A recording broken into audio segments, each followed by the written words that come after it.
नमस्कार मित्रांनो, लक्ष्मीच्या पावलांनी या मालिकेच्या येणाऱ्या काही भागांमध्ये आपल्याला जबरदस्त असा ट्विस्ट पाहायला मिळणार आहे। मित्रांनो, आता अद्वैत आणि सुकन्या एकत्र येत रोहिणी आत्या आणि राहुल यांना त्यांच्या कर्माची शिक्षा कशा प्रकारे देतील, सर्व पुरावे कशा प्रकारे शोधतील, तर या सगळ्यातूनच सुकन्याच्या भूतकाळातील रहस्य अद्वैत समोर कशा प्रकारे येईल, अशा असंख्य प्रश्नांची उत्तरे आपल्याला या व्हिडिओमध्ये पाहायला मिळणार आहेत। आणि म्हणूनच मित्रांनो, हा व्हिडिओ शेवटपर्यंत नक्की पहा। मित्रांनो, आत्तापर्यंत आपण पाहिलं की कलाच्या जाण्यानंतर संपूर्ण चांदेकर कुटुंब खचून गेलेलं असतं। या सगळ्या घटनेतून त्यांना बाहेर येणं खूप कठीण झालेलं असतं। या सगळ्याचा आबांना खूप मोठा धक्का बसलेला असतो। भूतकाळातील घटनांमुळे आज आपल्या घरातील कोणाचेही संसार टिकत नाहीत आणि आज अद्वैतच्या नशिबी तेच होत आहे। हे सगळं काही त्यांना सहन होत नसतं आणि आबा आता अंथरुणाला खिळून असतात। आता आबांना या सगळ्या धक्क्यातून बाहेर काढण्यासाठी आणि संपूर्ण कुटुंबाला सावरण्यासाठी, आबांची काळजी घेण्यासाठी, आबांच्या देखरेखीसाठी एक नर्स ठेवायची ठरवतो आणि नकळतच का होईना, परंतु जिचा कलाने जीव वाचवलेला असतो आणि जिने कलाला हॉस्पिटलमध्ये नेलेलं असतं, ती सुकन्या आता देवी आईच्या कृपेने चांदेकरांच्या घरी नर्स म्हणून आलेली असते। आता ज्यावेळी सुकन्या चांदेकरांच्या कुटुंबात पाऊल टाकते त्यावेळी तिच्या हृदयाची धडधड ही वाढत चाललेली असते। नकळतपणे का होईना, परंतु कला म्हणजे सुकन्या चांदेकरांच्या घरी पुन्हा एकदा आलेली असते। आता ज्यावेळी सुकन्या चांदेकरांच्या घरी येते त्यावेळी गेल्या 6 महिन्यांमध्ये जे प्रश्न अद्वैतच्या मनात साठून असतात, ज्या प्रश्नांची उत्तरं अद्वैत शोधण्याचा प्रयत्न करत असतो, जी कोडी आत्तापर्यंत सुटलेली नसतात, ती सर्व काही एक एक करून सुटायला सुरुवात होतात। चांदेकरांच्या घरी दत्त जयंतीचा उत्सव अगदी थाटात साजरा केला जातो आणि याच दिवशी अद्वैतच्या सर्व प्रश्नांची उत्तरेही मिळू लागतात। आता सुकन्याला कळालेलं असतं की जिचा आपण जीव वाचवलेला आहे तीच कला आहे, पण ती कला कोण आहे तिचा फोटो मात्र तिने पाहिलेला नसतो आणि म्हणूनच तिने अद्वैतच्या रूममध्ये त्याची शोधाशोधही केलेली असते आणि त्याचवेळी सुकन्याच्या हाती कलाचा फोटोही लागलेला असतो। त्यावरूनच तिने अद्वैतला सांगितलेलं असतं की मी जिला हॉस्पिटलमध्ये नेलं होतं ती हीच होती, तुमची कला। आता हे ऐकल्यानंतर अद्वैतला धक्काच बसतो। सुकन्या घडलेला सर्व प्रकार अद्वैतला सांगू लागते, तर त्यानंतर नेहाने सुकन्याजवळ दिलेली चिठ्ठी आणि सुकन्याने अद्वैतला दाखवलेलं ते सत्य, ज्यातून अद्वैतला कळालेलं असतं की रोहिणी आत्या आणि राहुल या दोघांचाही आपल्या प्रॉपर्टी बळकावण्याचा हेतू आहे आणि त्यासाठी ते दोघेही प्रयत्न करत आहेत आणि त्यांनीच मला, आता कलाने मात्र पुढे काहीच लिहिलेलं नसतं। परंतु आता ज्यावेळी अद्वैतला कळतं त्यावेळी अद्वैत म्हणू लागतो, याचाच अर्थ या दोघांनी माझ्या कलाचा जीव घेण्याचा प्रयत्न केला आहे, आता मी त्यांना नाही सोडणार। आता मात्र नकळतच सुकन्या हात पुढे करते आणि अद्वैतला म्हणते, या सगळ्यात मी तुमच्यासोबत आहे। आता दोघांनी मिळून कलाला न्याय द्यायचा ठरवलेला असतो। या सगळ्यामध्ये त्यांना नैनाही मदत करते। नैनाला अद्वैतने एक काम सोपवलेलं असतं आणि नैनाने कलासाठी ते पूर्णही केलेलं असतं। राहुलच्या फ्लॅटचे पेपर नैनाने अद्वैतला दिलेले असतात आणि ज्यावेळी ते पेपर शोधत असते त्यावेळी तिला प्रॉपर्टीचे पेपरही मिळालेले असतात। चांदेकरांच्या प्रॉपर्टीवर झालेल्या सह्या, हे सर्व पेपर आता नैनाच अद्वैतच्या हाती देते। अद्वैत म्हणू लागतो, नैना तू खूप मोठं काम केलंयस, आता लवकरच आपण कलाला न्याय मिळवून देणार आहोत। नैना म्हणते, अद्वैत काहीही झालं तरी कलाला, माझ्या बहिणीला न्याय मिळायलाच हवा। तर त्यानंतर आता सुकन्याला भेटण्यासाठी चांदेकरांच्या घरी काका आलेले असतात, जे सुकन्याच्या खूप जवळचे असतात। सुकन्या त्या काकांना सावरते आणि म्हणू लागते, काका काय झालंय? परंतु ज्यावेळी सुकन्या आणि काका बोलत असतात त्याचवेळी त्या ठिकाणी रोहिणी आत्या आणि राहुल येतात। आता त्या दोघांना पाहून काका पुन्हा एकदा बिथरतात, त्यांना खूप अस्वस्थ वाटू लागतं आणि ते काहीतरी बोलण्याचा प्रयत्न करत असतात, काहीतरी सांगण्याचा प्रयत्न करत असतात, परंतु कोणाला काहीच कळत नसतं। पण इकडे राहुल आणि रोहिणी आत्या मात्र घाबरून गेलेले असतात। ते काका पुढे काही बोलणार, परंतु त्याचवेळी रोहिणी आत्या आणि राहुल तिथून निघून जातात। आता अद्वैत आणि सुकन्या त्या काकांना सावरतात। अद्वैत त्यांना शांत करतो, सुकन्या त्यांना खाऊ घालते आणि म्हणू लागते, काका शांत व्हा, तुम्ही स्वतःला त्रास करून नका घेऊ। काकांना खूप त्रास होत असतो, त्यांना थंडी वाजत असते। अद्वैत आता त्याच्या अंगावरचं असणारं जॅकेट काकांना देतो, तर सुकन्या काकांना आठवण करून देत म्हणते, काका फ्रेंडशिपचा रूल माहीत आहे ना, जर आपल्याला कोणी काही दिलं तर आपणही त्याला काहीतरी द्यावं। तर आता काकांजवळ देण्यासारखं काहीच नसतं, परंतु सगळ्यात महत्त्वाची गोष्ट काकांकडेच असते। आता काका नकळतच त्यांच्याकडे असणारी ती नंबर प्लेट अद्वैतच्या हातात देतात। अद्वैतला सुरुवातीला काहीच कळत नाही, नक्की हे काय आहे, परंतु ज्यावेळी अद्वैत पाहतो तर त्या नंबर प्लेटच्या एका स्क्रूमध्ये कलाच्या साडीचा तुकडा अडकलेला असतो. आता अद्वैतच्या लक्षात येतं कला लग्नाच्या दिवशी हीच साडी नेसली होती की ज्या साडीचा तुकडा या नंबर प्लेटला आहे आणि रक्तही असतं. अद्वैत म्हणू लागतो ही नंबर प्लेट नक्की कुठल्या गाडीची आहे आणि नक्की काका काय सांगण्याचा प्रयत्न करत आहेत. सुकन्या म्हणते मला काहीच माहीत नाही. इकडे मात्र राहुलला रोहिणी आत्या म्हणू लागतात काही झालं तरी त्या वेड्याला पकडावंच लागेल. तो अद्वैतला काही सांगण्या अगोदर आणि ती नंबर प्लेट कोणाला देण्या अगोदर त्याचा शोध घ्यावाच लागेल आणि त्याला मारावंच लागेल. ती नंबर प्लेट आपल्या ताब्यात घ्यावीच लागेल. परंतु तोपर्यंत ती नंबर प्लेट अद्वैतच्या हातीही आलेली असते.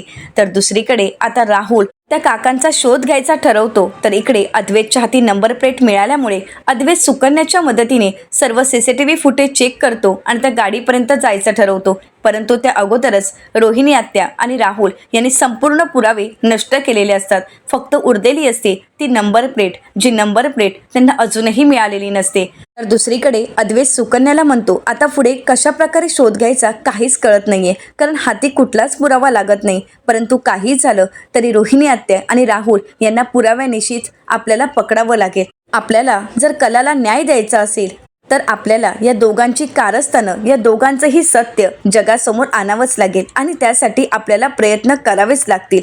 परंतु काय करावं काहीच कळत नाहीये. परंतु सुकन्या मला एक कळत नाहीये की ही नंबर प्लेट काकांजवळ आलीच कुठून की ज्या नंबर प्लेटला माझ्या कलाच्या साडीचा तुकडा आहे.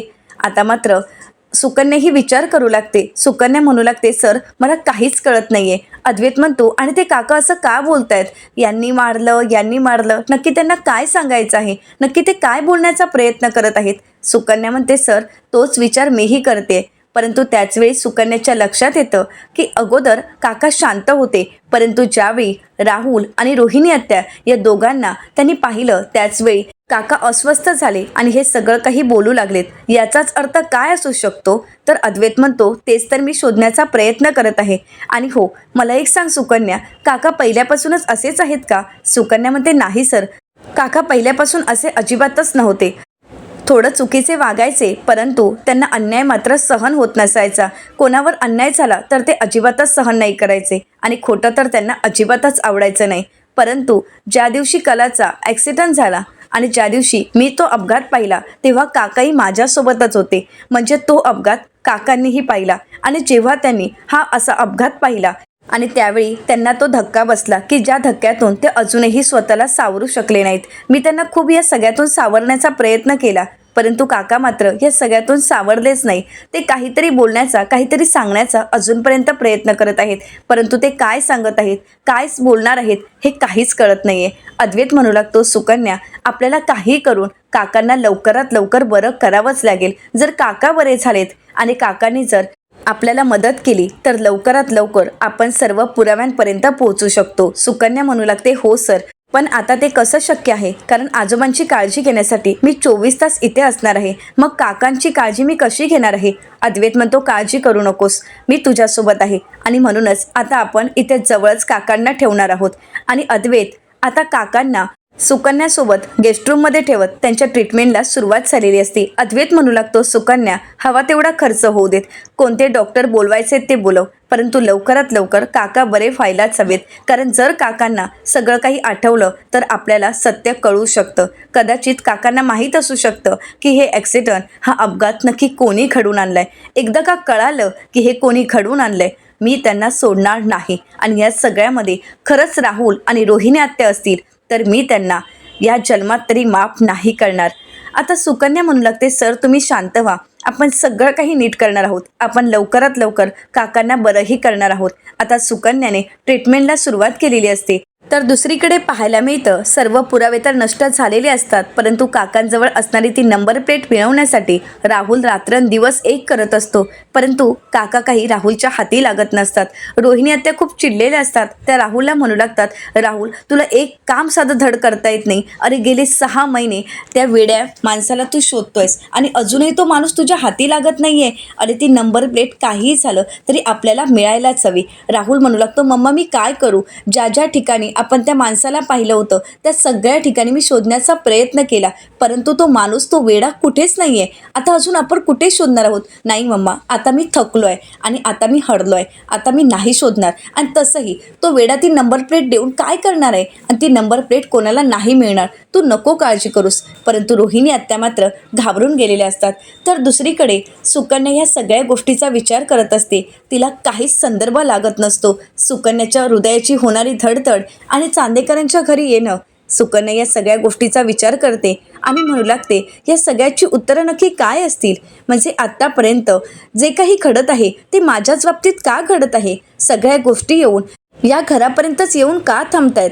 हे सर्व वर्तुळ चांदेकर घराच्या संदर्भात का आहे? मला असं का वाटते की या कुटुंबाचा आणि माझा खूप जुना संबंध आहे. या घरातील प्रत्येकाला मी ओळखत आहे, कारण ज्यावेळी मी रोहिणी आत्या आणि राहुल या दोघांना पाहते तर त्यावेळी माझ्या मनात तिरस्काराची भावना निर्माण होते. काहीतरी माझ्या बाबतीत त्यांनी चुकीचं केलं आहे, या घराच्या बाबतीत त्यांनी काहीतरी चुकीचं केलं आहे असं मला का वाटतंय? ते सर्वांना त्रास देण्याचा प्रयत्न करतायत असं का वाटतंय मला? खरं तर त्यांनी कलाच्या बाबतीत चुकीचं केलंच आहे, परंतु या सगळ्याचा त्रास मला का होतोय? आणि ज्यावेळी अद्वैत सर समोर येतात त्यावेळी माझ्या हृदयाची धडधड का वाढते? नैनाताईच्या डोळ्यातील ते अश्रू पाहून माझे डोळे का पाणावलेत? या सर्व प्रश्नांची उत्तरं काही तिला मिळत नसतात. खरं तर सुकन्याला माहीतही नसतं की जिचं हृदय आपल्याला जोडलं गेलं आहे, जिच्या हृदयाशी आपला खूप जवळचा संबंध आहे, तीच अद्वैतची बायको कला चांदेकर होती. तिचंच हृदय आपल्याला मिळालेलं आहे, तिनेच आपल्याला जीवनदान दिलं आहे. परंतु या सगळ्या प्रश्नांची उत्तरं न मिळाल्यामुळे सुकन्या अस्वस्थ होते आणि 6 महिन्यापूर्वीच तिच्यावर झालेली ती शस्त्रक्रिया, या सगळ्यामुळे आता तिला खूप त्रास होऊ लागतो. सुकन्या पॅनिक होते आणि ती आजारी पडते, ती चक्कर येऊन पडते. त्यावेळी अद्वैत तिला सावरतो आणि लगेच सिटी हॉस्पिटलमध्ये घेऊन येतो. अद्वैतला सुकन्याची खूप काळजी वाटत असते. एकीकडे कलाचं अचानक सोडून जाणं आणि दुसरीकडे आता सुकन्याला होणारा त्रास अद्वैतला पाहवत नसतो. अद्वैतला सुकन्याची खूप काळजी वाटत असते. डॉक्टर सुकन्यावर ट्रीटमेंट करतात आणि त्यानंतर नर्स बाहेर येत अद्वैतला विचारतात, सर, या मॅडमच्या काही जुन्या फाईल्स आहेत का? तर अद्वैत सुकन्याची पर्स पाहतो तर त्यामध्ये तिच्या जुन्या फाईल्स मिळतात आणि त्या फाईल्स तो आता नर्सजवळ देतो. तर त्यानंतर डॉक्टर अद्वैतला बोलण्यासाठी बोलावतात आणि म्हणू लागतात, मिस्टर चांदेकर, तुम्हाला यांची खूप काळजी घ्यावी लागेल, त्यांना खूप जपावं लागेल, कारण त्यांची अवस्था खूप नाजूक आहे. त्यांना या अवस्थेमध्ये त्रास झालेला ते नाही सहन करू शकत. कुठल्याही प्रकारचा धक्का पचवण्याची त्यांची ताकद नाही आहे किंवा कुठल्याही प्रकारचं टेन्शन ते सहन नाही करू शकत. आता सध्या त्यांची अवस्था एवढी नाजूक आहे की त्या कुठल्याही प्रकारची जास्त धावपळही करू शकत नाहीत किंवा जागरणही करू शकत नाही. आणि सर्वात महत्त्वाचं म्हणजे त्यांना कोणत्याही गोष्टीचं टेन्शन येणार नाही ना, याची मात्र नक्की काळजी घ्या. आता हे सर्व ऐकल्यानंतर अद्वैतला धक्काच बसतो. अद्वैत म्हणू लागतो, मॅडम तुम्ही असं का बोलत आहात? नक्की काय झालंय? सुकन्या मॅडमना नक्की कशाचा त्रास होत आहे? तर डॉक्टर मॅडम आता अद्वैतला म्हणू लागतात, मिस्टर चांदेकर, सगळ्यात महत्त्वाची गोष्ट तुम्हाला माहीत नाही आहे वाटतं. अद्वैत म्हणतो, कोणती? तर डॉक्टर म्हणू लागतात, मिस्टर चांदेकर, 6 महिन्यापूर्वी सुकन्या पाटील यांच्या हृदयाची खूप मोठी शस्त्रक्रिया करण्यात आली आहे. खरं तर त्यांना हृदयाचा खूप त्रास होता, तो अगोदरपासूनच होता, परंतु त्यांना हृदयाची गरज होती आणि 6 महिन्यापूर्वी एका व्यक्तीने त्यांना हार्ट दिलं आणि हार्ट ट्रान्सफर करण्यात आलं आहे आणि म्हणूनच सुकन्या पाटील यांची काळजी घेणं खूप महत्त्वाचं आहे. आता हे ऐकल्यानंतर अद्वैतच्या पायाखालची जमीनच सरकते. अद्वैतला कलाचे ते शब्द आठवतात. कला अद्वैतला म्हणालेली असते, चांदेकर, त्या मुलीसाठी काहीतरी करायला हवं, ज्या मुलीमुळे आज माझी आणि तुझी शेवटची भेट घडली आहे, ज्या मुलीमुळे आज मी तुला स्पर्श करू शकले, डोळे भरून पाहू शकले, आपण तिच्यासाठी काहीतरी करायला हवं.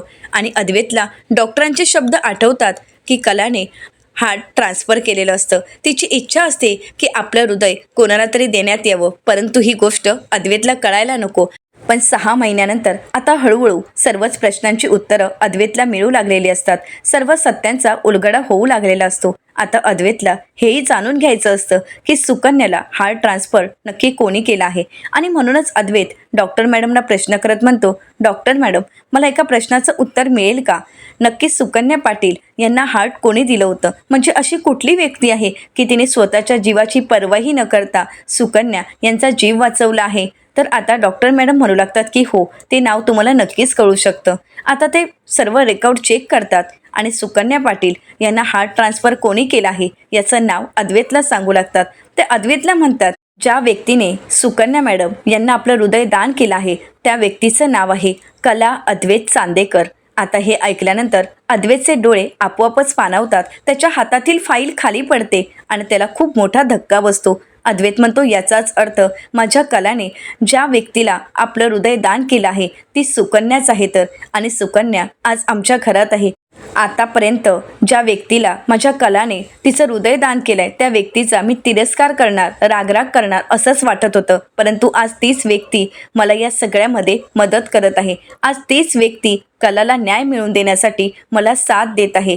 खरंच कला, अगं तू काय केलंयस हे? अगं जाता जाता तू एवढं मोठं पुण्याचं काम केलंयस. अगं आज मला हे सिद्ध करून दाखवलंयस तू की मरणानंतरही तू माझ्या सोबतच आहेस. स्वतःच्या जीवाची पर्वा तर तू केलीच नाहीस आणि म्हणूनच तू मला सोडून अशी अचानकच निघून गेलीस, परंतु माझ्या कुटुंबाचा विचार तू अजूनपर्यंत करतेस. अगं मरताना सुद्धा तू माझ्या कुटुंबाचाच विचार केलास. शेवटच्या श्वासापर्यंत तू एकनिष्ठ राहिलीस. शेवटच्या श्वासापर्यंत तू माझ्या कुटुंबाचा विचार केलास. पण आता कला, मी तुला न्याय मिळवून देणार. आता अद्वैत आपलं दुःख बाजूला सारतो, आपले डोळे पुसतो आणि म्हणू लागतो, नाही कला, आता मी थांबणार नाही. आता ज्यांनी तुला त्रास दिला, ज्यांनी तुझी ही अवस्था केली आणि ज्यांनी तुला माझ्यापासून दूर केलं आणि ज्यांच्यामुळे आज तू माझ्यासोबत नाही आहेस त्या सगळ्यांना मी धडा शिकवणार. असं म्हणत अद्वैत आता सुकन्याला घडलेला सर्व प्रकार सांगतो. आता सुकन्यालाही तिच्या सर्व प्रश्नांची उत्तरं मिळालेली असतात. अद्वैतला कळतं की आपल्यासोबत जी आहे ती आपली कलाच आहे. आपली कला हृदयाने आपल्याजवळ आहे. अद्वैतला आता गुरुजींचे शब्द आठवतात.